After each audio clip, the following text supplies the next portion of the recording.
Русская красотка Слава подготовила музыкальную бомбу для поклонников. Недавно певица сняла новый клип на песню «Спелый мой». Съемки проходили в старинном замке, где певица даже снялась в довольно откровенной сцене. Хотите узнать самые горячие подробности? Тогда смотрите нашу рубрику «Стоп, снято».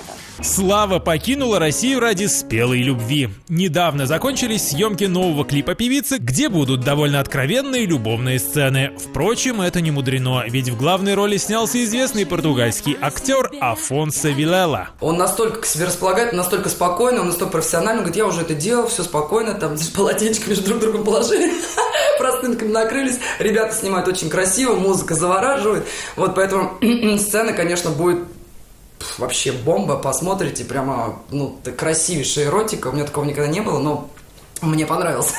Но, как говорится, кто хорошо работает, тот хорошо отдыхает. После нескольких дней съемок певица устроила себе настоящий отдых. Только что я вылезла из прекрасной ванны 16 века, наполненной молоком горячим, видите, немножко раскраснелась. Всю жизнь мечтала принять ванну из молока. Вообще, мне это сбылись все мои мечты. Яркие эмоции певица переживает не только на съемочной площадке. Сама песня под названием «Спелый мой» вызывает у нее бурю чувств.